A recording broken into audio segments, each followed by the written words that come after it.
Assalamualaikum warahmatullahi wabarakatuh. Salam jumpa kembali teman-teman, saudara-saudara, sobat semua. Masih di kelanjutan perjalanan bersama Eyang Sakti. Ini kelanjutannya. Kali ini kita akan membahas bagaimana akhir perjalanan orang sakti tersebut, yang juga cukup menyedihkan ya. Jadi sosok Eyang Sakti yang saya ceritakan selama ini, dia benar-benar sakti, teman-teman, dan memiliki banyak kelebihan, termasuk dari menolong bahkan mencelakai. Saya kurang tahu detail. Setahu saya karena seperti itu saya hanya membantu dan sedikit berguru. Nah, dia sempat bercerita sama saya waktu seperti biasa malam-malam kami ditikar di halaman samping rumah, karena itu salah satu hobi yang Sakti ini. Kalau lagi jobnya kosong, maksudnya lagi nggak ada acara atau beristirahat gitu, dia sering suka di luar. Begini teman-teman, dia bercerita kepada saya, dari saya kan sering memijiti kakinya. Kamu tahu Gor, apa itu yang di kaki? Benar, di kakinya ini ada seperti benjolan, tepatnya seperti peluru, teman-teman. Jadi itu waktu zaman penjajahan dulu, dia sempat ditembak Belanda. Jadi cukup tua sekali umurnya ya. Kenapa nggak yang buang? Bukankah ini menyiksa? Dulu yang belum punya ilmu ya, sekarang jadi itu buat kenang-kenangan waktu yang masih lemah gitu. Jadi sampai sekarang masih ada, maksudnya sampai saat dia almarhum nggak dia operasiin atau dibuang, emang buat kenang-kenangan katanya. Itu satu. Yang kedua, dia itu menikah beberapa kali, teman-teman. Jadi terhitung istrinya itu 9. Nah, karena saya sudah kerap sama Eyang, kan saya berani bertanya-tanya seperti itu ya. Eyang, kenapa Eyang menikah sebanyak itu? Dan bukankah itu nggak nyaman? Sebenarnya saya tidak punya maksud itu. Eyang menikah sebanyak itu ada tujuannya. Eyang ingin mencari keturunan di mana yang mampu melanjutkan, maksudnya menjadi generasi Eyang, menjadi pewaris Eyang. Dan sampai menikah 9 kali, tidak ada keturunannya yang mampu, yang bisa, atau yang sanggup. Ada yang gangguan, ada yang lemah mental, ada yang nggak di bidang itu. Jadi nggak ada yang cocok, makanya dia menikah. Dan sampai akhirnya dia jatuh sakit. Ternyata orang sakti juga masih punya kelemahan. Seperti siang, seterik-teriknya panas matahari siang, pasti akan ada jatuh gelap malam. Begitupun segelapnya malam, pasti akan ada siang. Jadi sesakti-saktinya masih ada kelemahan. Menurut info dia, ada sesuatu yang dilanggar, dan itu sangat privasi sekali gitu. Ada kronologinya sih dari orang ya, tapi saya kurang tahu gitu. Jadi yang ini mengalami sakit selama 2 tahun, teman-teman. Jadi saya sempat membantu ini dan itu. Di akhir waktunya itu, dia tidak bisa mengkonsumsi apa yang kita konsumsi. Teman-teman tahu, saya rasa buah mengkudu. Saya yang suka mencarikan itu buah mengkudu. Saya kira yang namanya buah mengkudu itu paling enggak ya rasanya kayak apa gitu. Sesekali saya mencarikan Eyang itu, dan pesannya itu bila perlu yang sudah busuk, karena harus dimasakkan dulu. Setelah saya gigit, teman-teman, coba teman-teman gigit, rasanya getir dan gak karu-karuan. Itu makanan yang selama 2 tahun kan gak bisa mengkonsumsi seperti kita ya, nasi komplikasi kalau dibawa ke rumah sakit itu. Oh ini itu, jadi setiap mengambil obat saya mengambilkan, dia itu sekali memakan pil, jumlah pil ini tadi saya ingat betul 42 butir satu kali makan. Saya sampai lupa itu jenis-jenis obatnya karena sebanyak itu. Jadi kalau sehari itu 2 atau 3 kali, kalikan aja teman. Dan sering sakit ini, sakit itu, begini dan begitu. Disitulah saya mulai berpikir ya, ketika masa jaya habis, ternyata saya nggak tahu kenapa terjadi seperti itu. Kemudian teman-teman, tidak lama kemudian dia dipanggil oleh Yang Maha Kuasa, 40 rumah ke kanan, 40 rumah ke kiri ya. Itu gempa lokal, bergetar seperti gempa gitu, padahal nggak ada kejadian, nggak ada berita, nggak ada ini. Itu gempa lokal dan hanya orang-orang sekitar itu yang merasakan. Setelah dia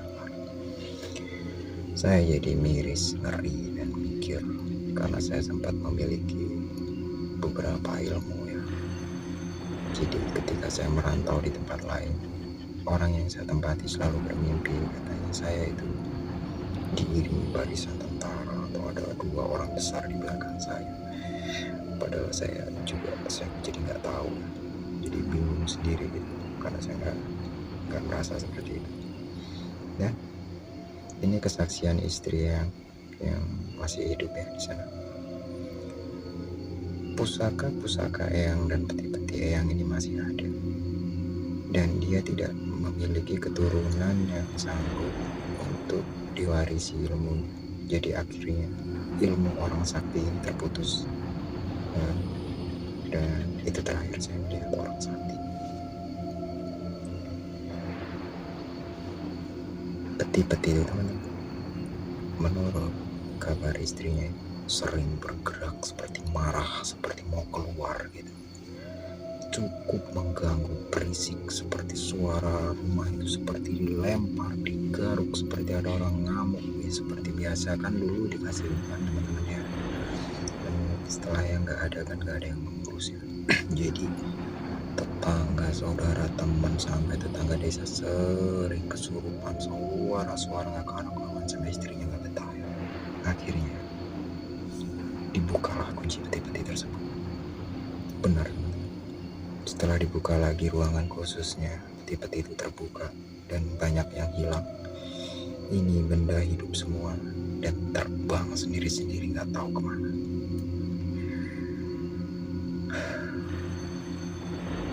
Saya merantau jauh, maksudnya saya pindah desa ya, udah agak lama. Saya dengar info itu semakin mengerikan ya. Dan maka dari itu saya sampai terjun ke dunia alkohol demi ingin menghilangkan file yang ada di kepala saya. Maksudnya saya punya hafalan yang untuk begini begitu dan ini itu. Dulu saya sempat ya terobsesi, tapi setelah tahu kisah akhir kejadian ini, saya benar-benar ketakutan dan saya membuang semua ilmu saya, termasuk amalan-amalan tersebut. Bahkan yang pernah bercerita, orang sesakti itu masih ingin menambah kesaktiannya. Ada satu lagi, kalau di film-film dia itu menyebutnya ilmu si pahit lidah. Dia harus berpuasa di atas gunung, bertapa di atas gunung itu selama 8 tahun tanpa menyentuh apapun. Wow, dia punya itu, hanya itu yang belum dia lakukan.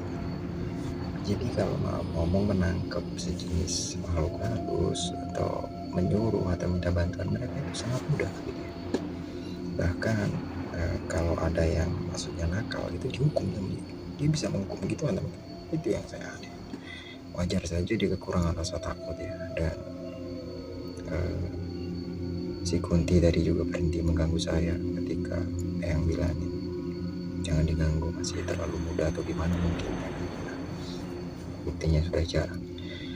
Dan 3 amalan itu namanya sudah hafal teman-teman. Itu sulit untuk dilupakan, makanya sampai terjun ke dunia alkohol. Karena saking takutnya saya di akhir perjalanan yang saya tidak ingin seperti itu. Jadi mungkin begitulah jika seseorang dulunya, jika kita menanam kebaikan teman-teman, ternyata kita akan menuai kebaikan juga. Jika kita menanam keburukan, kita akan menuai keburukan. Itu adalah hal yang tidak dapat diwakilkan oleh siapapun, tidak peduli apapun, kapanpun, dan dimanapun. Disitulah saya mulai sadar, lebih baik saya jadi orang biasa, dan lebih baik saya tidak tahu. Karena menjadi orang tahu saya kira mudah, seperti ilmu saya. Semakin saya bisa melihat, semakin hidup saya gak karu-karuan. Saya ketakutan, gak fokus, mudah lupa, dan lain sebagainya. Makanya lebih enak hidup normal yang sederhana.